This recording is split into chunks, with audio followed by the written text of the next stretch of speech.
دا یو ورور سوال کړی دی یو زنانه راولګي د خاوند نه خلع وغوښته یو خلع یو طلاق دا مسله تاسو ته معلومه ده که طلاق دی چې خاوند د خپل طرف نه ورکړي او خلع یې کیسئ ښځه مطالبه وکړي چې ما پرېږده یو خاوند خپله ښځه ته خلع ورکړه او خلع کې خو دی چې زنانه به په مقابل کې څه ورکوي که نه یا به هغه مهر واپس کوي یا که به بل څه اتفاق راغی هغه به خاوند له ورکړي او خاوند به ازاده کړي خو دلته دې زنانه مطالبه کړې ده چې ما ازاده که او خاوند وله خبره منلې ده او هېڅ یې ترې نه دي اخیستي څه عوض یې ترې نه دی اخیستی یوه دویم په دې کې ګواهان هم نه نو دا خلع صحیح ده او که نه جواب د دې مسلې هغه دا یاد کوي چې کله زنانه مطالبه وکړي د طلاق د خاوند نه چې ما ازاده که او د هغې سره یو عذر نو بیا خاوند که دا ازادی نو په مقابل کې به دا عوض ورکړي لکه قرآن کې دا خبره ذکر شوې فلا جناح علیهما فیما افتدت به الله وایي که دوی په دې راضي شي نو هېڅ ګناه په دواړو باندې نشتی که دا زنانه د دغه ازادۍ په مقابله کې څه ورکوي نو هغه داسې هم کیدی شي چې د خاوند ته پوره مهر واپس والي او کیدی شي کم او زیات باندې اتفاق راشي الغرض څه عوض پکې وي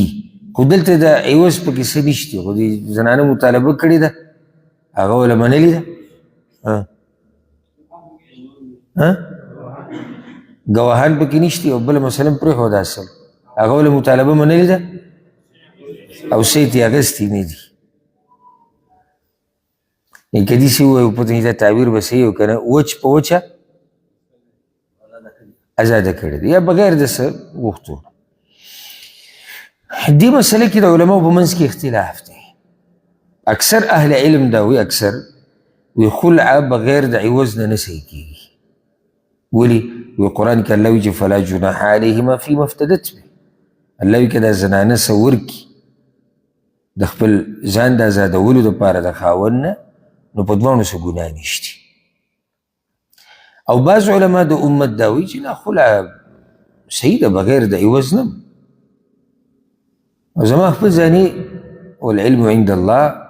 زړه په دې مطمئن دی چې خلع بغیر د عوض نه صحیح ده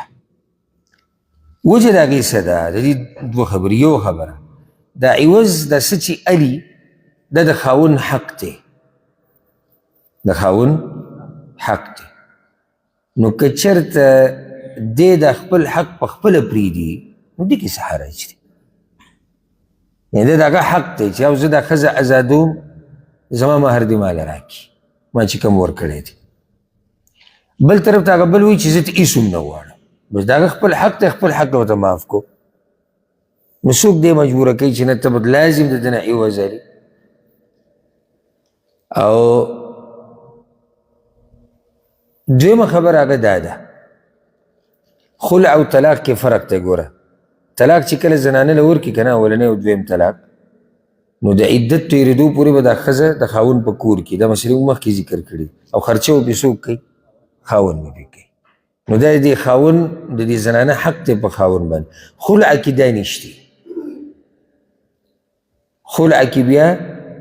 دا نشتي نو ګوره د هغې هم هلته خپل حق معاف کو مطالبه یې وکړه چې زما خرچې مرچې ته هم ضرورت نشته خو ما ازاده که نو که خاوند خپل حق معاف کړي او عوض نه لري نه هېڅ خبره ده خو بیا هم موږ دا وایو که یو سړی وایي چې زه د علماو د دې اختلاف نه ورته غواړم او ما ته لار وښایه نو موږ ورته لار دا ښایو چې معمولي څه پکې کېده معمولي څه پکې کېده لکه چېرته اوس هغه کوم علما چې دا وایي چې هغه اکثر علما دي د امت چې خلع بغیر د عوض نه نه کېږي نو که ته لږ څه موالي بیا به هغه وایي چې ستا خلع صحیح ده او بل طرف ته خو هغوی وایي چې که عوض پکې و که نه صحیح ده نو خیر دی په معمولي څه باندې اتفاق وکړي لازم نه چې پوره حق به واپس ورکوي پوره مهر عفوا لازم نه چې ښځې نه به پوره مهر لري او لازم نه چې دا په لکاو او په کروڑاو روپۍ لږ څه دي پکې کېدي فایده به یې دا راوځي چې د دې علماو د دې اختلاف نه به خبره وشي خبر به یقیني شي چې او دا خلع چې دا څه ده